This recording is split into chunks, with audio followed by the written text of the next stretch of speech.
तो जी last video में आपने देखा होगा कि मैं अपने ड्रीम बेडरूम में अपना ड्रीम पीसी सेटअप कर रहा हूं, जिसमें हमने ये दीवार के साथ बहुत ही खेल वेल की है, ऐसे वायरिंग वगैरह सब कुछ अंदर ठूस दी, फिर प्लस्तर हुआ, पेंट हुआ। तो वो लास्ट वाला इसका पार्ट 1 जो था वो चेकआउट कर लो।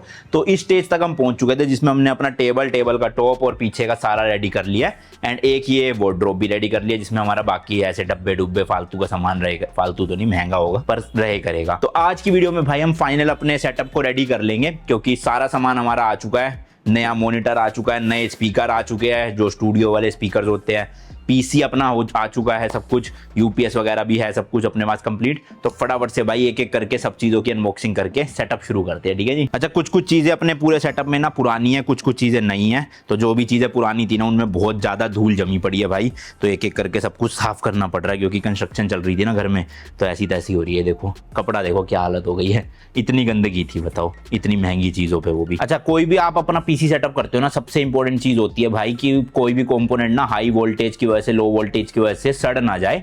और दूसरी चीज, जब भी लाइट जाए तो एकदम से ना फ्लक्चुएशन से पीसी बंद ना हो जाए। तो घर में देखो सबके इन्वर्टर होता ही है, मेरे तो है मतलब, पर इन्वर्टर में ना वो यूपीएस वाली टेक्नोलॉजी नहीं होती है कि जब भी लाइट जाएगी ना तो आपका इन्वर्टर कुछ मिली सेकंड्स के लिए फ्लक्चुएट जरूर होता है, मतलब ऑफ ऑन होता है ऐसे, जिसकी वजह से जो आपका पीसी चल रहा होगा, गेम चल रही होगी, एडिटिंग चल रही होगी या डाउनलोडिंग चल रही होगी, वो एकदम से रुक जाती है। तो इन्वर्टर तो काम का नहीं है उस केस में, तो इसके लिए हमें यूपीएस लगाना पड़ेगा। अब पीसी अपना बीस्ट है भाई, 3090 वगैरह, मतलब टॉप स्पेक्स है पिछले साल के हिसाब से, तो इसलिए मैंने यूपीएस लगाया एपीसी का 1500 VA का। ये एक अकेला यूपीएस पीसी को आराम से 15 से 20 मिनट का बैकअप दे देगा। बट आप कहोगे 15-20 मिनट में क्या ही होगा, तो ये यूपीएस सिर्फ और सिर्फ उसके पार्ट्स को फूकने से बचाएगा और एकदम से जो बंद हो जाता है ना पीसी लाइट जाने पे, उससे बचाएगा। फिर ये यूपीएस इन्वर्टर पे भी चढ़ा होगा जो प्लग हम कनेक्ट करेंगे, तो जो हमारा मेन इन्वर्टर है वो इस पीसी को लगभग 5 से 6 घंटे का बैकअप दे सकता है। तो इसलिए भाई बैकअप की कोई टेंशन नहीं है, लेकिन यूपीएस है सेफ्टी के लिए, ठीक है जी। तो सबसे पहले हम यूपीएस ही सेट करेंगे, जो कि क्या आएगा अपना यहाँ नीचे। तो टेबल के पीछे ही मैंने यहाँ पे ये सारे सॉकेट बना रखे हैं और सॉकेट यहीं के यहीं लग जाएगा, क्योंकि मुझे पता था मेरे को क्या क्या चीजें कनेक्ट करनी है। तो इसी हिसाब से ही ना मैंने हर जगह पे उतने उतने सॉकेट ही दी है कि जो जो चीजें लगे सॉकेट कम नहीं पड़ेंगे।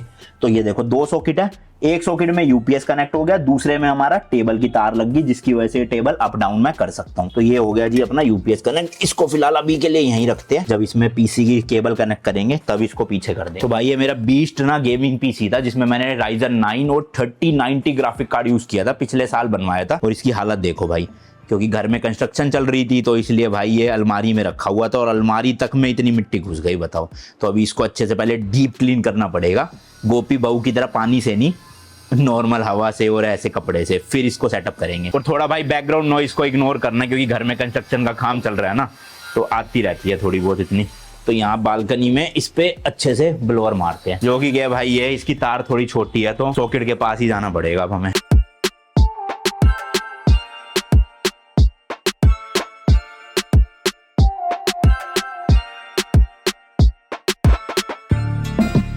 आई नो भाई, कई लोगों को दुख हो रहा होगा ऐसे 4-5 लाख का तगड़ा गेमिंग पीसी को इतनी गंदी हालत में देख के। मुझे भी हो रहा है, मैं तो ऑस्ट्रेलिया ट्रिप पे गया हुआ था ना, तो पीछे से ये हालत हो गई थी, पता नहीं था। जैसी मैं आया अलमारी में रखवाया इसको फटाफट से फिर मैंने, और स्टिल जब तक काफ़ी गंदा हो चुका था। तो अब कोई नहीं, थोड़ा आधा पौना घंटे की मेहनत के बाद अच्छे से चमक जाएगा। तो लो भाई अपना पीसी बिल्कुल एकदम चमचमा गया। सारे पार्ट्स को खोलना पड़ा अच्छे से, फिर क्लीनिंग हुई, फिर वापस से असेंबल करना पड़ा, तो 2-2.5 घंटे लग गए इसमें। बट अब एक बार ये है ना कि अच्छा हो चुका है, और ये सारे बाकी प्रोडक्ट्स भी है। तो पहले मैं ना वो प्रोडक्ट हटा देता हूँ जिनका काम एंड में होने वाला है, जो सबसे पहले यूज़ की चीज़ें हैं वो सिर्फ टेबल पे रखते हैं, फिर उसके बाद दिखाऊंगा। तो जो मेरे टेबल में सेटिंग होने वाली है ना, वो ये है कि भाई पीसी अपना इधर रहेगा और ये लुक फ्रंट में आएगा, क्योंकि ऑब्वियसली भाई दिखना भी तो चाहिए ना ऐसे शो ऑफ, लाइटें वाइटें जलते हुए। तो जिसका मतलब कि ये है कि सारी केबल जो है ना वो बैक में पीसी के इस तरफ से लगेगी। तो ये देखो भाई दीवार में से ही ना मैंने सारी HDMI केबल, सारी लैन केबल, डिस्प्ले केबल, ये सब निकाल दी है। और ये कहां से आ रही है? यहाँ से भाई, इस दीवार से। तो ये 2 अलग अलग छेद है, ऊपर वाला ऊपर वाले मॉनिटर के लिए, नीचे वाला नीचे मॉनिटर के लिए, क्योंकि मैं ड्यूल मॉनिटर सेटअप कर रहा हूँ। और वो भी भाई एक 32 इंचेस का, एक 27 इंचेस का। 32 इंच का मेन रहेगा और उसके ऊपर जो है वो कभी लाइव स्ट्रीम करी या फिर कोई रिकॉर्डिंग करी तो चैट्स वैट्स पढ़ने के लिए। अब ये सारी केबल दीवार के अंदर से लाने का फायदा ये होगा कि कुछ भी सेटअप में ना ओपन में नहीं दिखेगी ये केबल्स, सारा का सारा बस ये पीछे कंप्यूटर के पीछे दिखेगा गुच्छा। उसका भी एक जुगाड़ है, मैं बताऊंगा थोड़ी देर में।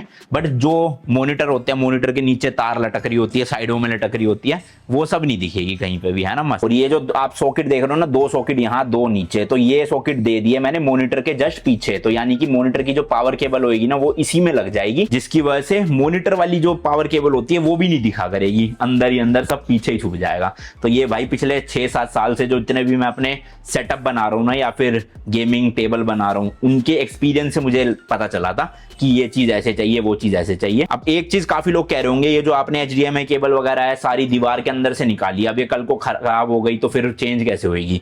तो इसलिए हर केबल को मैंने 2-2 डलवाया, यानी कि HDMI भी 2 है, डिस्प्ले भी 2 है। कल को खराब होगी तो एक ही होगी ना भाई। जब दोनों हो जाएगी तो पाइप अंदर मोटे डले हुए, इन पूरी केबल्स को हम खींच के निकाल सकते हैं और नई केबल डाल सकते हैं। थोड़ा झंझट होगा उसमें, इसलिए मैंने एक्स्ट्रा डाली हुई है एक, ताकि वैसे खराब होनी नहीं चाहिए, बट हुई तो एक बैकअप के लिए डली हुई है, वरना फिर खींच देंगे और नहीं डाल देंगे, क्यों दिमाग। तो चलो जी, अब सारी की सारी केबल्स को अपने पीसी के पीछे कनेक्ट कर देता हूं पहले मैं, ताकि ये वाला एरिया ना क्लियर हो जाए पूरा। तो ये देखो 2 डिस्प्ले केबल है जो दोनों मॉनिटर में लगेगी अपनी सीधी। तो चलो जी, दोनों डिस्प्ले केबल्स को अच्छे से लगा लेते हैं। अपने ग्राफिक कार्ड में 3 डिस्प्ले केबल के लिए स्लॉट दे रखे और एक HDMI का, तो बढ़िया हो जाएगा सीन। चलो जी, ये लग गई डिस्प्ले केबल। अब मेरे पास 2 HDMI भी वैसे तो फालतू पड़ी हुई है, जो मैं खराब होने के केस में, मतलब जब कभी डिस्प्ले खराब होगी तो ये लगा सकता हूँ, बट अभी जरूरत नहीं है अपन को। इसके अलावा भाई एक LAN केबल लगा लेते हैं, इंटरनेट मिलना चाहिए पीसी को। वैसे तो वाईफाई भी है, बट ये जो LAN केबल है ना, ये भाई मेरे सीधा राउटर से आ रही है, जो मेरे टीवी पैनल पे लगा, दिखाता हूँ। तो ये देखो अपना जो राउटर है ना वो यहाँ पे है, तो इंटरनेट की सारी केबलें राउटर से होते हुए इस टीवी के पीछे भी जा रही है, AVR में भी जा रही है, मेरे होम थिएटर उधर जो सिनेमा थिएटर है वहां भी जा रही है, एंड यहाँ पे भी आ रही है। तो ये वाली तो है पीसी के लिए, मैंने मार्किंग कर रखी है देखो, और ये वाली है अपनी PS5 के लिए, क्योंकि एक PS5 यहाँ भी लगाई जाएगी ना जब मैं कोई अनबॉक्सिंग करूंगा गेम की, तो उसका गेम प्ले भी तो दिखाना है आपको। तो फिलहाल पीसी वाली केबल को कनेक्ट कर देते हैं इससे। फिर इसके बाद भाई एक मैंने USB केबल डाली हुई है, मेल टू फीमेल वाली, जो कि क्या प्रिंटर के लिए, देखो मार्किंग कर रखी है। और ये एक एंड तो पीसी में लगेगा और इसका दूसरा एंड जो है ना वो आएगा भाई यहाँ पे, ये देखो ये इस जगह पे, ये रहा। तो मेरा प्रिंटर जो है वो यहाँ पे यूं लगेगा, तो उसकी केबल डायरेक्ट यहाँ पे कनेक्ट होएगी, ना कि मेरे को प्रिंटर से पीसी तक एक ओपन में वायर ले जानी पड़ेगी। ये सब अंदर ही अंदर सिस्टम है, दिमाग। नेक्स्ट डिवाइस है भाई ये एवर मीडिया का कैप्चर कार्ड। इसका काम क्या है कि जब भी मैं किसी भी गेमिंग डिवाइस जैसे कि प्ले स्टेशन से, मोबाइल से, आईपैड से कुछ भी गेम खेलते हुए लाइव स्ट्रीमिंग करना चाहता हूँ या उसकी रिकॉर्डिंग करना चाहता हूँ, तो ये कैप्चर कार्ड यूज होता है। तो इसमें देखो आपको 2 स्लॉट दिखेंगे, HDMI इन का, HDMI आउट का। तो ये मैं यूज करने वाला हूँ PS5। तो ये जो इन वाला स्लॉट है इसमें मैं लगाऊंगा PlayStation 5 की HDMI, और जो आउट वाला होगा उसमें मैं लगाऊंगा मॉनिटर की केबल को। विच मीन्स हमारे केस में दीवार में से ही आ रही है मॉनिटर वाली HDMI, तो मॉनिटर की HDMI आउट में कनेक्ट हो जाएगी ये वाली, और जो PlayStation 5 से HDMI लगेगी वो इसके इन में लगेगी। तो ये फिर पूरा का पूरा काम करेगा। वैसे मैंने एक कैप्चर कार्ड्स के ऊपर अलग से वीडियो बनाई है, आप मेरे चैनल पे ही चेकआउट कर सकते हो। मतलब जितनी भी मैं चीज़ें दिखा रहा हूँ ना, मैं हर चीज़ की एक बार डेडिकेटेड वीडियो बना चुका हूँ, तो डिटेल में आप वहाँ समझ लेना। अभी फिलहाल हम सेटअप पे ज़्यादा ध्यान देंगे। सबसे पहले तो भाई अपने पीसी को ही पावर दे देते हैं UPS के साथ कनेक्ट करके पीछे से। ये जितनी भी केबल्स अभी दिख रही है ना, फिलहाल ये सबसे एंड में मैनेज करेंगे। अभी फिलहाल सारा सेटअप चालू करके देख लेते हैं कि जो HDMI केबल दीवारों के अंदर डलवाई है वो काम कर भी रही है या फिर टाइम फेस उनका पहले ही हो चुका है। तो इसलिए मैं टेस्टिंग कर रहा हूँ, फिर फाइनल जो है वो वायरिंग अच्छे से बाद में करूंगा और आपको एंड में दिखा दूंगा। चलो जी 3, 2, 1 बूम, लेट्स गो भाई। तो ये है अपना पीसी कुछ। इसके स्पेक्स मैं फटाफट से पहले आपको बता देता हूँ।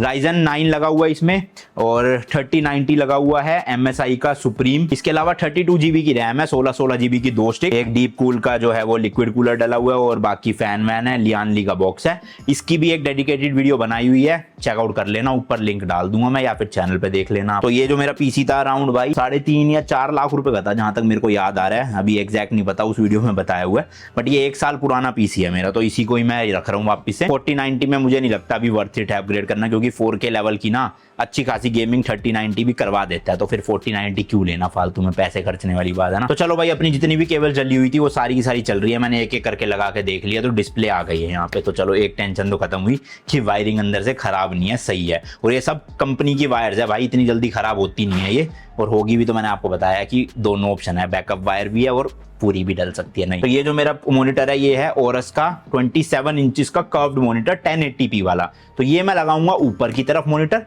और ये जो आप देख रहे हो ना बीस्ट, सैमसंग का N8 Neo, हो क्या क्रेजी मॉनिटर है।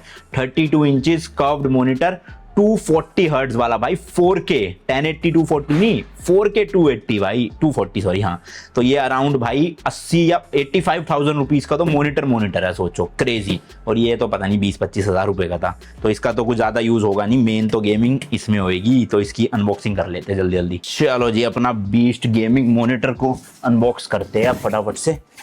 2 दिन से पड़ा हुआ है ये, वेट नहीं हो रहा था मेरे से। आज अनबॉक्स करके देखते हैं 4K 240 हर्ट्ज की डिस्प्ले कैसी लगती है, वो भी 32 इंच कर्व्ड मॉनिटर है भाई, अल्ट्रा वाइड नहीं कर्व्ड खाली। लेट्स गो भाई। सैमसंग का मैंने आपको मॉडल तो बता ही दिया था, N8 Neo, G8 Neo sorry, N8 था हाँ G8 है, N8 नहीं। हाँ भाई पैकेजिंग तो काफी बेसिक सी है। देखते हैं क्या क्या निकला। सबसे पहले तो एक ये प्लास्टिक का कुछ निकला, देखेंगे क्या चीज़ है बाद में, अभी सब कुछ खोल लिया जाए। एक ये है भाई इसका पीछे का कैप, जिससे कि ना ये वॉल माउंट हो सकता है। तो ये बहुत ज़रूरी है, अगर ये खो गया तो इसके बिना फिर वॉल माउंट होना इम्पॉसिबल है। ये भाई टेबल वाला स्टैंड है, जो कि हमें ज़रूरत है नहीं क्योंकि मैं टेबल पे रखूंगा नहीं, बहुत जगह घेरते हैं ये। और ये उसकी डंडी है, इसकी भी ज़रूरत नहीं पड़ेगी क्योंकि ये टेबल के लिए ही है। देन भाई एक ये भाई साहब एडाप्टर तो बहुत बड़ा है इसका। तो ये 3 केबल है, एक पावर केबल, एक HDMI या फिर डिस्प्ले केबल होगी, और ये अडेप्टर है भाई इतना ह्यूज साइज का। मतलब भाई 4K 240 हर्ट्ज है तो ह्यूज ही होगा सब कुछ। देन भाई ये निकला अपना, ये प्लेट है शायद पीछे की, थर्माकोल है ये एंड ये रहा भाई मॉनिटर, क्रेजी भाई साहब। 32 इंच ना मेरे हिसाब से आज के ज़माने पे बेस्ट साइज है गेमिंग के लिए, और वो भी कर्व्ड में। कई लोगों को कर्व्ड मॉनिटर पसंद आते हैं, कईयों को नहीं। अभी ये क्या है, हमें बोला टूटा हुआ है। तो हम हर चीज़ ना महंगी चीज़ कैमरा में ही अनबॉक्स करते हैं, कल को टूटी फूटी निकले तो कुछ बात बन सके। तो ये देखो भाई इस तरह की है ये 32 इंचेस। ये देखो अभी तक मैंने सबसे बड़ा 27 इंचेस का ही मॉनिटर यूज़ किया था, बट पहली बार 32 इंच। ये आगे से तो फुल ब्लैक है, पीछे से आप देखोगे तो ये देखो भाई फुल वाइट है। तो खैर मेरे को वाइट कलर ज़्यादा पसंद नहीं है, ब्लैक ही ज़्यादा सही रहता है। तो अब इसमें फटाफट से चीज़ें लगा लेते हैं जो जो हमें लगानी है, उसके बाद देखते हैं क्या क्या होता है। यहाँ पे भी लाइट जलती है भाई मस्त। तो ज़्यादा लंबी नहीं करूँगा वीडियो, फटाफट से असेंबल करके सेट करेंगे। चलो जी मॉनिटर तो चेक कर लिया है, अभी थोड़ी सी इसकी कलर कैलिब्रेशन करनी पड़ेगी क्योंकि बड़ा वाइट सा दिख रहा है ज़्यादा ही, कुछ ब्राइटनेस भी ज़्यादा है। तो वो तो चलो पूरा सेटअप हो जाएगा, उस हिसाब से मैं फाइनल करूँगा। मेन तो देखना था कहीं पर भी कोई डेड पिक्सल तो नहीं है और कहीं से भी क्रैक तो नहीं है। तो वो तो चलो डिस्प्ले बिल्कुल सही निकली है, बढ़िया। तो अपना एक मॉनिटर हो गया ये, और एक मॉनिटर हो गया 27 इंच का। तो ये ज़्यादा फर्क नहीं है। इसकी जो विड्थ है ना, ये टीवी तो मॉनिटर तो 32 इंच है, पर इसकी जो विड्थ है वो 28 इंच है। और जो ये 27 इंच वाला मॉनिटर है इसकी विड्थ है 24 इंच। तो मोटा मोटा आप लगा लो 3 इंची का ही फर्क है। 1.5 इंच इधर से छोटा लगेगा, 1.5 इंच इधर से, तो ऐसे यहाँ से सेंटर में लग जाएगा यूँ। तो एक मॉनिटर यूँ हो गया, एक इसके ऊपर हो गया। पर ये दोनों मॉनिटर वॉल माउंट होंगे। अभी मैंने फिलहाल तो टेबल पे रखा हुआ है, तो जब टीवी इंस्टॉल करने वाले आएंगे थोड़ी देर में वो कर देंगे वॉल माउंट इसको। चलो जी अब इसके बाद प्रिंटर की और अनबॉक्सिंग कर लेते हैं। पहले मेरे पास जो प्रिंटर था वो खाली black and white he print करता था, लेकिन ये एप्सन का लिया है। इसमें क्या कलर और ब्लैक एंड व्हाइट दोनों प्रिंट हो जाएंगे, साथ में स्कैन और फोटोकॉपी का भी फीचर है। तो ये ना इसमें इस तरह की इंक डलती है, कार्टेज नहीं डलती। कार्टेज तो बड़ी बेकार होती थी और महंगी होती थी, इसमें इंक वाला सिस्टम है। तो ये ज़्यादा बेटर रहता है, ज़्यादा पेजेस भी निकालता है और सस्ती भी मिलती है इंक। तो ये प्रिंटर अपना सेट होएगा जहाँ पे ये मॉनिटर रखा हुआ है ना काले वाला, इस जगह पे। तो पहले मॉनिटर सेट होने देते हैं फिर ही खोलेंगे इसे। चलो जी मॉनिटर को वॉल माउंट करने के लिए भी भैया आ गए हैं। 2 स्टैंड लगेंगे जैसे कि मैंने आपको बताया था, तो एक स्टैंड तो लग ही गया ऑलमोस्ट। इस पे अब मॉनिटर को ना टांग के देखेंगे ये अपने सैमसंग वाले को इस तरह से। फिर एक मॉनिटर स्टैंड लगेगा इसके जस्ट ऊपर। तो मैंने ये भाई थोड़ा हैवी स्टैंड मंगवाया था ताकि 32 इंच के मॉनिटर का भी ना वेट झेल जाए। तो मैं एक बार पकड़ लेता हूँ, एक बार वीडियो बाद में बनेगी। तो भाई फाइनल एडजस्टमेंट की जा रही है बस दोनों मॉनिटर्स की, ताकि एक के ऊपर एक एग्जैक्टली फिट हो जाए। इसी में थोड़ा झमेला होता है, एंगल सेट करना, कितना मेजरमेंट चाहिए लेफ्ट टू राइट वो सब सेट करना। तो वो थोड़ा सा गड़बड़ हो गई थी इस वाले में। तो वापस से इसको निकाल के थोड़ा सा लेफ्ट की तरफ खिसकाया जाएगा और ऊपर वाला होपफुली सही हो अभी सेंटर। चलो भाई फाइनली जाके अपने 32 इंच एंड 27 इंच दोनों मॉनिटर लग चुके हैं। हालत थोड़ी सी ज़्यादा ख़राब हो गई है, अभी मेरे को लग रहा है पेंट वेंट वापस करवाना पड़ेगा। देखो यहाँ पे भी मिट्टी मिट्टी हो रही है। तो अभी मैंने पीसी साफ़ करा था बड़ी मुश्किल से, अब वापस से लग रहा है चलो पीसी के अंदर तो नहीं मिट्टी गई, बाहर बाहर ही है मिट्टी। तो करते हैं जल्दी जल्दी सफाई और फिर सेटअप आगे कंटिन्यू करेंगे। तो ये देखो भाई इस तरह से कुछ जो है वो पीओपी भरी जा रही है वापस। अब ये कल तक सूखेगी और फिर इस पे वापस से पेंट होगा, तब जाके हमारा सेटअप कंप्लीट होगा। तो अब एक दिन की ब्रेक और लग गई है, सिर्फ एक वो मॉनिटर स्टैंड को लेफ्ट राइट करने के चक्कर में जो खराब हो गया है ना। चलो जी आज नेक्स्ट डे है, एक कोट लग चुका है पेंट का। अब देखो दाग नहीं दिख रहे ना वो, और अब एक सेकंड कोट और लगेगा तो बिल्कुल मैच हो जाएगा बाकी दीवार जैसे। तो वैसे भी ये खैर मॉनिटर के पीछे छुपा रहेगा तो ज्यादा दिखेगा नहीं, बट वो जो गड्ढा सा हो रहा था ना वो ज्यादा दिखता था। तो अब गड्ढा वो भर के अच्छे से पेंट प्लेन कर दिया पूरा। एंड भाई ऑफिस से मैंने अपनी चेयर भी वापस मंगवा ली है। ये पुरानी मेरी गेमिंग चेयर है तो ये थीम से थोड़ी मैच हो जाएगी। ब्लू कलर है ना, और यहाँ भी लोअर में ब्लू कलर है तो ये ब्लू ब्लू सा मैच हो जाएगा। एंड सोफे का भी कलर ब्लू करवा लूंगा मैं। तो फिलहाल गेमिंग चेयर आ गई है, कुछ कुरियर और आए हैं, इन सबको भी अनबॉक्स करना है। ये सब सेटअप का ही पार्ट है। तो एक बार पहले टेबल अच्छे से साफ करके, क्योंकि पेंट हो चुका है फाइनल, मॉनिटर्स को सीधा करता हूँ, मॉनिटर साफ करता हूँ, पीसी के कनेक्शन सारे जोड़ता हूँ, फिर प्रिंटर की अनबॉक्सिंग करेंगे और कीबोर्ड माउस वगैरह। तो मैंने जो अब टेबल की फाइनल हाइट रखी है ना वो रखी है फ्लोर से 32 इंचेस। और जो ये मॉनिटर है ना मेरा नीचे वाला, इसके और टेबल के बीच में गैप रखा है अराउंड 5 इंच का, ये देख सकते हो आप। तो इसके नीचे क्या है, मेरा जो मैक स्टूडियो है ना वो भी आराम से फिट आ सकता है। एंड ऊपर वाली स्क्रीन को थोड़ा सा मैंने टिल्ट कर दिया ऐसे नीचे की तरफ, ताकि जब मैं यहाँ पे गेमिंग कर रहा हूँ तो ऊपर कुछ लाइव स्ट्रीम या चैट या म्यूजिक वगैरह चल रहा हो तो वो मेरा आंखें ऐसे रहे। हालांकि थोड़ा तो मेरे को यूं मुंडी उठा के ऊपर देखना पड़ेगा, बट अगर मैं इस मॉनिटर को बिल्कुल स्ट्रेट कर देता ना तो फिर ज्यादा उठाना पड़ता। अब हल्का सा एंगल डाउन कर दिया तो बढ़िया आई लेवल पे ही है बढ़िया से। तो ये है 32 इंचेस, वो है 27 इंचेस। लेफ्ट में मेरा पीसी आ गया, अभी थोड़ा सा उधर और खिसकेगा। इधर लगाऊंगा मैं अपना प्रिंटर। तो चलो फटाफट पहले प्रिंटर अनबॉक्स कर लेते हैं। और हाँ सच मैक स्टूडियो भी है। काफी लोग कह रहे थे लास्ट वीडियो में जब मैंने इसका पार्ट 1 डाला कि मैक मिनी ले लो, पीसी क्या करना। तो भाई दोनों चीजें रखेंगे, एक चीज क्यों रखनी। तो ये मेरा मैक स्टूडियो है भाई, एकदम तगड़े वाला। तो वो गेमिंग के लिए हो गया पीसी, और ये एडिटिंग के लिए, क्योंकि मेरे को एप्पल इकोसिस्टम एडिटिंग वगैरह के लिए काफी बढ़िया लगता है। तो इसकी भी सफाई करते हैं। और यहाँ लग जाएगा ये इस तरह से, देखो ये ऐसे। तो हालांकि एप्पल का लोगो नहीं दिखेगा, बट ये ठीक है, छुप सा गया ना साइड में तो ज़्यादा बढ़िया रहेगा। हालांकि मैं इसको निकाल के यहाँ भी लगा सकता हूँ, तो आप बताना यहाँ लगाऊँ या यहाँ लगाऊँ कहाँ पे। सच भाई अभी स्पीकर भी अनबॉक्स करने हैं, वो भी लगाने हैं, स्टूडियो स्पीकर चाहिए। और देखो इतनी सारी और आइटम्स है जो लगानी है। तो पहले तो प्रिंटर निकाला जाए, गिर ना जाए यार, दोनों हाथ से पकड़ूंगा। सोहन आज है नहीं तो मुझे अकेले ही शूट करना पड़ेगा पूरा। कुछ तो भाई ये डिस्क वगैरह निकली है, इसके साथ सॉफ्टवेयर होंगे, बट ऑनलाइन सब कुछ मिल जाता है तो इसकी जरूरत नहीं है। एंड देन सीधा भाई अपना केबल होंगी। अच्छा ये 4 इंक की वो मिली है, तो ये बोतल डालनी है इसमें, black colour, blue colour, magenta है ये शायद से, या पिंक जो भी, और एक येलो कलर। बाकी ये प्रिंटर है, इसकी साथ में केबल वगैरह है भाई। तो ये ना वाईफाई वाला प्रिंटर है, आप फोन से वायरलेसली जो है प्रिंट आउट निकाल सकते हो, और यूएसबी के थ्रू तो कनेक्ट हो ही जाता है, जो मैं अपने उस वाले पीसी से कनेक्ट करूंगा। तो ये है भाई, देखो छोटू सा प्रिंटर है, ज्यादा जगह भी नहीं घेरता। अब या तो मैं इसको यहाँ पे यूं लगा सकता हूँ, है ना, ताकि यहाँ से कॉपी और स्कैन वैन भी हो जाए और प्रिंट आउट यहाँ निकल जाए, या मैं इसको थोड़ा सा यूं करके इस तरफ भी लगा सकता हूँ। तो इसमें भी कोई दिक्कत नहीं है, पेजेस यहाँ आएंगे। और यहाँ पे मेरे पास जगह और बच गई, तो मैं यहाँ अपना PS5 वगैरह लगा सकता हूँ, या PS5 पीछे कर सकता हूँ और ये आगे लगा सकता हूँ। तो देखूंगा अभी जहाँ पे सेटअप सही बैठेगा उस हिसाब से आपको फाइनल लुक देखने को मिल ही जाएगा। फिलहाल तो इनकी वायरिंग कनेक्ट कर लूँ। तो ये तो पावर केबल है, मुझे पता था मैं प्रिंटर इधर लगाने वाला हूँ, तो इसलिए देखो भाई एक स्विच बोर्ड यहाँ छुड़वा दिया था ताकि प्रिंटर की केबल डायरेक्ट यहीं लग जाए, इसको ओपन में ना लाना पड़े। और एक ये मेरे को पता था कि पीसी के साथ ये यूएसबी के थ्रू कनेक्ट होगा, तो इसलिए मैंने यहाँ पर ये एक यूएसबी मेल फीमेल वाली केबल डलवा दी थी, जो कि के देखो यहाँ से निकल के सीधा दीवार के अंदर से पीसी के पीछे जा रही है। तो इसको मैं यहाँ कनेक्ट कर दूंगा, तो इसकी भी वायरिंग जो है ना वो छुप जाएगी, कोई ओपन में नहीं दिखेगी, सब कुछ ऐसा लगेगा सीमलेस। देख रहे हो सारी वायर पीसी में कनेक्टेड है, मॉनिटर में भी कनेक्टेड है, लेकिन आपको नीचे कहीं पे भी वायर नहीं दिख रही, ना ऊपर ना नीचे, ना इधर ना उधर। तो हर जगह से वायरिंग छुप गई थी। तो इसी रीजन की वजह से मैंने ये करवाया था कि टेबल पे वायरिंग ना दिखे। कीबोर्ड माउस भी वायरलेस आ जाएगा, आज या कल डिलीवर होने वाला है, क्योंकि जो मेरा पहले वाला कीबोर्ड माउस था वो वायर्ड था, तो उसमें वायर दिखती, अब वायरलेस आ गया, तो कीबोर्ड माउस भी मतलब पूरा डेस्क वायरलेस रहेगा कंप्लीट। टेक्निकली तो वायर्ड है बट दिखने में वायरलेस है। तो इसकी इंक डालना बहुत ही सिंपल है। सबसे पहले ये ढक्कन खोलना है, फिर यहाँ पे आपको दिख जाएगा अलग अलग कलर्स का कोड। तो सबसे पहले जैसे ब्लैक करना है, तो ये खोला और यहाँ पे वो रिफिल लगानी है, लगाता हूँ। ये देखो भाई इस तरह से ढक्कन खोल दिया, और ये ना स्पिल प्रूफ होती है, मतलब इसमें से कोई भी इंक निकलेगी नहीं जब तक ये इससे कनेक्ट नहीं होगी। तो इस तरह से बस खांचों से खांचे मिला के इसको डाल देना है और 40 से 50 सेकंड में ये रिफिल हो जाएगी। देखो भरना शुरू हो गई ना, ब्लैक वाली ऊपर हो रही है। ये देखो भाई इंक पूरी की पूरी फुल हो चुकी है मस्त एकदम। तो इसी तरह से बाकी 3 कलर्स की भी डाल लेता हूँ। चलो जी चलो, फेंक के बाकी को, खाली हो गई ऑलमोस्ट, जरा जरा सी कुछ ये देखो इतनी इतनी सी बची है। अब ये तो रख के क्या करनी। अब करते हैं जरा स्पीकर्स की अनबॉक्सिंग और वो लगाते हैं, क्योंकि पीसी को थोड़ा और इधर खिसकाना पड़ेगा तभी यहाँ एक स्पीकर आएगा। तो ये है जी एडिफायर R1280 DBS करके स्टूडियो वाले स्पीकर है ये।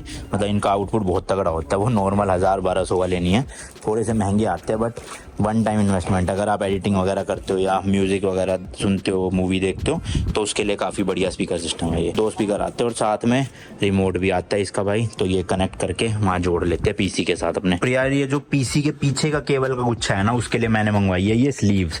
तो ये स्लीव्स ऐसे जिप सी बंद हो जाती है और सारी केबल इसके अंदर चली जाएगी, तो केबल नहीं दिखेगी, खाली ये दिखेगा ब्लैक कलर का, जो कि ये काफ़ी क्लीन लुक देता है। तो यहाँ पे मैं आपको करके दिखाता हूँ। 3, 2, 1 बूम। तो लो जी लो, सारी वायरिंग कर लिया। अब आप देख सकते हो पीछे से भी जो लुक है ना वो बिल्कुल क्लीन हो गया है, ये स्लीव लगने की वजह से। ये देखो भाई, तो इसकी वजह से ज़्यादा केबल्स दिख नहीं रही। अब सिर्फ ये 2 केबल आपको दिख रही होगी, क्योंकि यहाँ पे मेरी PS5 आएगी ऐसे लंबी, तो उसमें एक HDMI केबल लगेगी और एक लगेगी लैन केबल नेट के लिए। तो इसलिए 2 केबल यहाँ छोड़ रखी है। इसको भी मैं चलो नीचे ही कर देता हूँ अभी के लिए, जब मेरे पास PS5 आ जाएगी, ऑफिस में पड़ी हुई है, तो वहाँ से ला के यहाँ रख दूंगा। चलो जी, स्पीकर चालू हो गए दोनों मस्त एकदम। और ये पीसी के पीछे हल्का फुल्का गैप मैंने एयर वेंटिलेशन के लिए छोड़ा हुआ, ताकि अच्छे से हर तरफ से एयर वेंटिलेशन होती रहे, पीछे से भी हो जाएगी और ऊपर से भी हो जाएगी यहाँ से। एंड ये लग गए भाई मेरे स्पीकर। सिर्फ अब आपको है ना एक केबल दिख रही होगी, ये हरे वाली, क्योंकि ये जा रही है मेरे मैक स्टूडियो में भाई। पहले मैक स्टूडियो रखने का प्लान यहाँ पे था, तो ये केबल पीछे पीछे से यहाँ से कनेक्ट हो जाती, बट अब मैंने मैक स्टूडियो यहाँ रख लिया। वैसे सोच रहा हूँ मैं इसको इधर ही कर दूँ, लेट्स सी, थोड़ी टाइम बाद पता चलेगा क्या होता है। वरना अगर ये मैंने इधर कर दिया ना, तो ये जो एक केबल दिख रही है ना सामने वो भी नहीं दिखेगी। और ये जो छोटी मोटी केबल है ये भी थोड़ा ऊपर करके सेट कर देता हूँ, ताकि फ्रंट से नहीं दिखनी चाहिए, साइड से तो कौन ही देखता भाई। इसको लगा देते हैं यहाँ पे अच्छे से। चलो भाई, एक जो वायर दिख रही थी वो भी अब नहीं दिख रही है, वो देखो, उसको भी मैंने नीचे कर दिया। और अगर मैं मैक स्टूडियो को पूरा इधर बिठा दूंगा तो अब तो जरा भी नहीं दिखेगी। ये देखो भाई, देख रहे हो, पर अच्छा नहीं लग रहा मुझे सही में मैक स्टूडियो वहाँ रखा हुआ। यहाँ रखने का मन है, लेट्स सी, बाकी आप बताना क्या राय है आपकी। तो ये है भाई पूरा डेस्क सेटअप बिना वायर के। अभी फिलहाल के लिए ये वाला कीबोर्ड माउस कनेक्ट कर लेता हूँ, जब कल आएगा तो उसकी भी अनबॉक्सिंग करेंगे वायरलेस वाले की, और फिर सेट कर लेंगे, ठीक है जी। क्योंकि सारी वायरिंग तो मैंने कर दी है, बट अब एक बार सब वायरिंग को टेस्ट करने का भी टाइम आ गया कि हर चीज़ प्रॉपरली वर्क कर रही है या नहीं कर रही है, वरना पता चले 1-2 चीज के चक्कर में सारा कुछ आगे पीछे करना पड़े। एक है भाई, मैं चाइना, पता नहीं थाईलैंड या लाओस, इन तीनों एक कंट्री में से ये हेडफोन स्टैंड लेकर आया था। मुझे वहाँ पे असल में वीडियो बनानी थी, तो मैंने सोचा ऐसे कुछ लेकर नहीं जाऊंगा तो कहीं उनको अजीब ना लगे, तो मैंने वीडियो भी बना ली पूरे स्टोर की, और एक ये प्रोडक्ट खरीद लिया था। तो मैंने कहा चलो अपने सेटअप में काम आ जाएगा। ये 1,500-2 हज़ार रुपये का था शायद इंडिया के हिसाब से। तो देखो भाई, कुछ इस तरह का है। इसको जब हम USB से पावर देंगे तो यहाँ पे कुछ लाइट वाइट जलती है, और फिर यहीं से USB स्लॉट दे रखे हैं, कनेक्ट करके अपना हेडफोन को भी आप चार्ज कर सकते हो अगर वायरलेस वाले हैं। तो एक बार चला के देखते हैं जरा लाइट कैसी है। पर यार इसकी फिर वायर नहीं दिखेगी ये, या तो पीसी के ऊपर लगाऊं मैं। ये देखो मैंने ये भी आर्टिफैक्ट भी लगाया, मस्त लग रहे हैं ना पौधे स्पीकर के ऊपर भी। बस ये 2 केबल कल गायब हो जाएगी जब मेरा माउस कीबोर्ड आएगा। फिलहाल के लिए इसको टेस्ट कर लेते हैं चल रहा है कि नहीं। चल गया जी, चल गया। ये देखो लाइट यहाँ नहीं आ रही, मुझे लगा यहाँ भी आएगी, है ना। एक बार लाइटें बंद करता हूँ फिर देखते हैं, क्या पता रोशनी की वजह से ना दिख रहा हो। हाँ ये देखो लाइट बंद करने के बाद दिख रहा है ना। तो इसका मोड थोड़ा चेंज करे, सिंगल कलर पे लाते हैं, जगमगा रहा है, वरना ये सही है भाई। तो क्या कहते हो, पीसी के ऊपर लगाऊं या स्किप कर दूं इसे, क्योंकि ये वायर दिखेगी थोड़ी सी ये वाली ना। वैसे तो देखो सेटअप में अपने को ना एक हेडफोन स्टैंड की जरूरत है, बट वो मैं सोच रहा था यहाँ टेबल पे लटकाने वाला स्टैंड आता है एक, वो लगवा लूं या यहाँ पे लगवा लूं दीवार पे, कि यहीं के यहीं हैंग कर दिया, यहीं के यहीं कनेक्ट हो गया। अब ये थोड़ा सा बस केबल दिख रही है इसमें। वैसे यहाँ रखूंगा तो केबल छुपा भी सकता हूँ, बट या फिर PS5 की जगह वो दिक्कत होगी। प्लस मैंने अपना जो प्रिंटर है उसको फ्रंट फेस कर दिया है। अब ये क्या है, स्पीकर भी लग गया आराम से इसके साइड में, और आगे जो है ये ट्रे भी खुल जाएगी ताकि पेज वेज निकाल के मतलब यहाँ पे यूज हो सके। और इसके अलावा ये पौधा रख दिया इतना बड़ा सा। तो देखो अभी ओवरऑल सेटअप कुछ इस तरह से लग रहा है। बस लास्ट के कुछ 1-2 मिनट और वेट कर लो, फिर अपना सारा सेटअप कंप्लीट हो जाएगा, क्योंकि माउस पैड भी नया आ रहा है और कीबोर्ड माउस भी नया आ रहा है। प्लस 1-2 चीज़ें हो रहा है भाई, जैसे कि ये वर्क फ्लो स्टेशन, ये भी इंस्टॉल करना है भाई मेरे को। एंड साथ ही साथ जब मैं वीडियोस बनाऊंगा या स्ट्रीमिंग करूंगा उसके लिए लाइट भी है। अभी तो बहुत रात हो गई है, कल सुबह करेंगे ये कार्रवाई सारी। तो लो भाई यहाँ पे सही बैठ गया फिट, तार भी नहीं दिख रही, सिर्फ वो पीछे पीछे से निकल गई है, पर ये नहीं आ पाएगा, तो इसकी जगह खाली 2 पौधे काफ़ी है। अब हेडफोन इसके ऊपर ही डायरेक्ट लग जाया करेंगे। कौन से हेडफोन है वो भी दिखाऊंगा अभी थोड़ी देर में। लो जी लो, आ गया है साडा सामान। तो माउस मैंने लिया है लॉजिटेक की तरफ से आने वाला G502X+, वायरलेस गेमिंग माउस है ये, RGB वाला। एक ये मैंने V क्यूब का डेस्क मैट लिया है, पूरा बड़ा वाला जो साइज आता है। एंड कीबोर्ड लिया है छोटे वाला जिसमें नम पैड नहीं आता, क्योंकि बड़ा वाला फिर ज़्यादा जगह घेरता है। तो ये भी लॉजिटेक का G915X लाइट स्पीड TKL।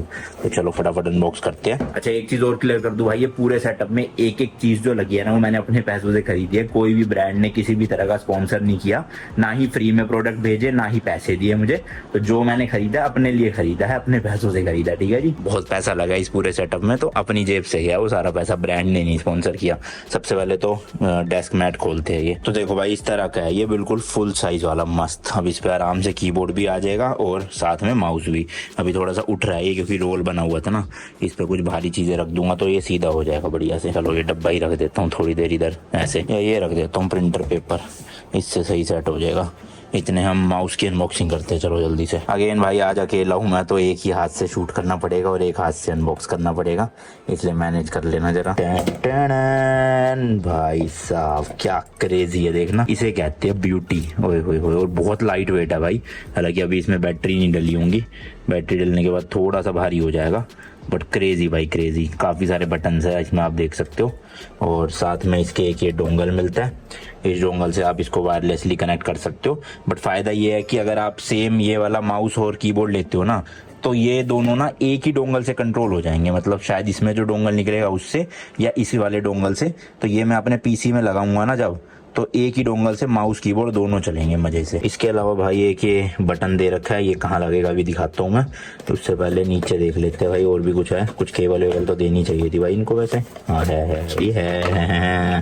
तो ये एक केबल है Type-C to नॉर्मल USB, और इसी के साथ एक ये अडेप्टर सा मिला है जो कि ये Type-C to USB वाला है कन्वर्टर। सबसे पहले तो ये पन्नियाँ उतार लेते हैं भाई जितनी भी लगी है, बड़ी सेटिस्फाइंग सी फीलिंग आती है ना ये उतारने में। लेट्स गो भाई, चलो जी ये निकल गया अपना चमचमाता हुआ माउस। तो ये देखो भाई लेफ्ट साइड में आपको ये बटन दिख रहा है, तो इसमें ना आपके पास 2 ऑप्शन होते हैं। या तो आप ये ढक्कन लगा सकते हो जो इसके साथ मिला है, जिससे कि ये बंद हो जाएगा, या फिर आप एक ये बटन लगा सकते हो, तो इससे आपका DPI चेंज होती है शायद से, जहाँ तक मुझे पता है। बाकी थोड़ा रिसर्च मैं भी करूंगा, अभी के हिसाब से मेरे को बेस्ट लगा रिव्यूज वगैरह देख के, तो इसलिए ले लिया मैंने। चलो जी कीबोर्ड अनबॉक्स करते हैं। इसका डब्बा काफी भारी है भाई, मतलब लग रहा है कि कीबोर्ड में वेट है। लेट्स, ओ तेरी बच गया। लेट्स गो भाई लेट्स गो। ये देखो भाई क्या प्रीमियम लग रहा है, और भाई बहुत हैवी है कीबोर्ड। तो चलो हैवी हो तो कोई दिक्कत नहीं होती, क्योंकि एक ही जगह रहना होता है, उसको हिलाना नहीं होता। बट प्रीमियम क्वालिटी भाई, मतलब बिल्ड क्वालिटी देख के ऐसा लग रहा है कि हाँ इतना एक्सपेंसिव कीबोर्ड है तो कुछ तो लगाया है। ठीक है जी, ये है। इसके साथ भी वही सेम अडेप्टर मिला Type-C to USB वाला, और इसके आगे ये रहा वो कनेक्टर जिससे कि ये पीसी में कनेक्ट होगा। तो कोई नहीं, एक ही कनेक्टर यूज करेंगे, या तो ये वाला या ये वाला। बाकी ये हमारे पास 2 हो गए हैं। इसके अलावा सेम वही भाई एक केबल मिली है Type-C to USB, अगर आपको इसको as a wired keyboard use करना, मान लो चार्जिंग वार्जिंग नहीं है उस टाइम पे। बस इसके अलावा खाली है, ये सेम ही है, बाकी कुछ नहीं। तो ये देखो कुछ इस तरह से लगेगा कीबोर्ड माउस, कोई वायर नहीं दिखेगी, और बाकी जगह भी कहीं नहीं दिख रही ना आपको। तो ये मैं डब्बे डुब्बे गायब करता हूँ यहाँ से, सफाई करता हूँ अच्छे से, और फिर आपको फाइनल लुक दिखाऊंगा। अच्छा नहीं सच, अभी एक प्रोडक्ट और रह गया ये। तो ये वैसे पता नहीं, मैं ज़्यादा यूज़ अभी तो नहीं करूँगा, बट हाँ बाद में काम आएगा मेरे।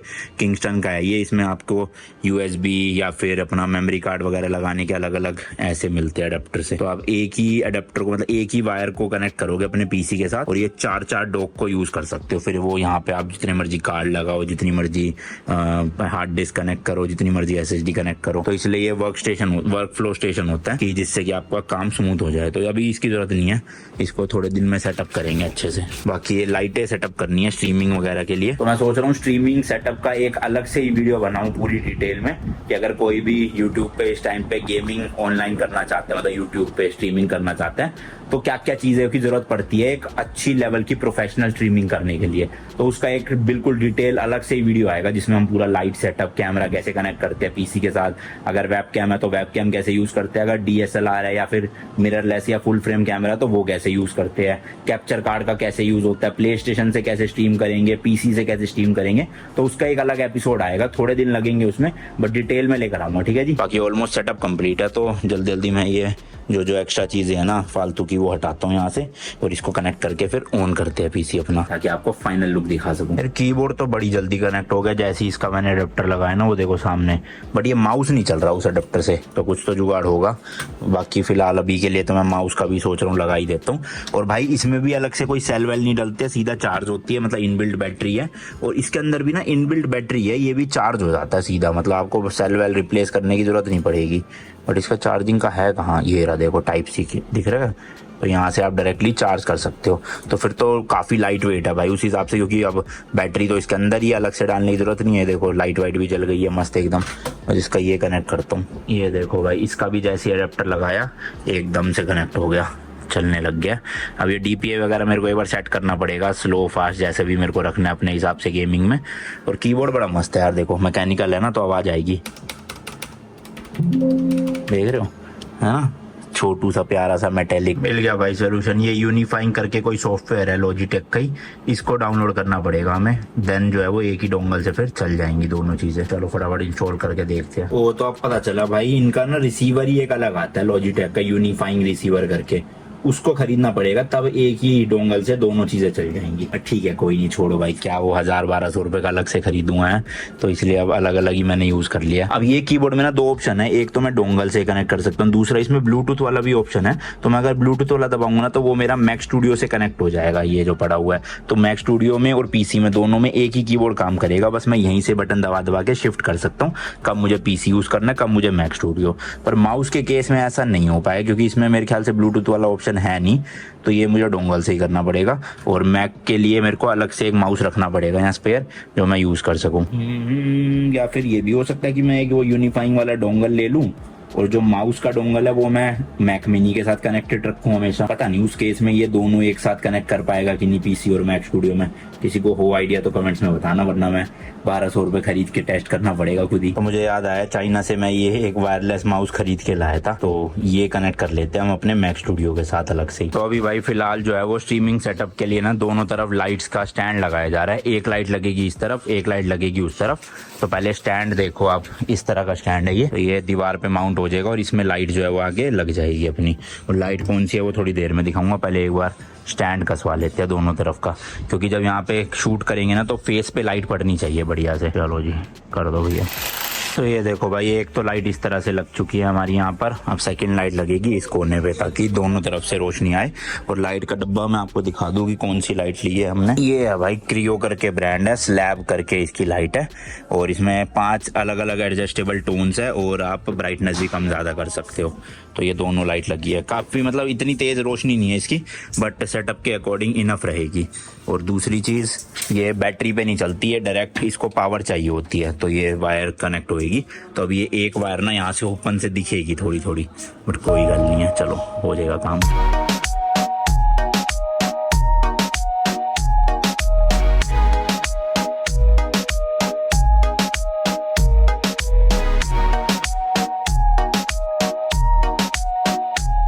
लो जी लो, तो ये है मेरा 2024 या 25 अब शुरू होने वाला है सेटअप टूर, जहाँ पे मेरा गेमिंग PC 240 हर्ट्ज का मॉनिटर, एक 4K वाला, फिर एक 1080p वाला 120 हर्ट्ज का मॉनिटर, साथ में एक प्रिंटर जिससे हम प्रिंट निकाल सकते हैं, और उसी के साथ में यहाँ पे PS5 स्लिम भी रखी हुई है। तो ये भाई ऑल इन वन। अच्छा एक हाँ मैक स्टूडियो भी है और स्टूडियो स्पीकर्स भी है, तो ऑल इन वन सेटअप है ये, जिसमें मैं gaming, editing, live streaming, video recording सब कुछ बैठ के आराम से कर सकता हूँ अपने बेडरूम के अंदर ही। तो कैसा लगा आपको ओवरऑल सेटअप, मुझे कमेंट सेक्शन में ज़रूर बताना। और जैसे कि मैंने कहा था स्ट्रीमिंग से रिलेटेड एक अलग वीडियो बनाऊंगा कि कैसे सेटअप करते हैं, तो वो वीडियो भी जल्दी आ जाएगी अगर इस वीडियो पर आप कम से कम 15,000 लाइक्स कर दोगे, ठीक है जी। बाकी चैनल पर नए हो तो सब्सक्राइब जरूर मार देना, और कोई अगर देखते कमेंट्स में इसकी टोटल सेटअप की कॉस्ट निकाल के दिखा सके गूगल से एक एक चीज़ की, तो उसको लाइक करके पिन कर दूंगा अगर करेक्ट हुआ तो वो पूरा। ठीक है भाई, खत्म करते हैं वीडियो को, नेक्स्ट वीडियो में मिलता हूँ आपसे। Till then good bye and as always तीखे रास्तों पे नहीं पड़ना फीका। बाय।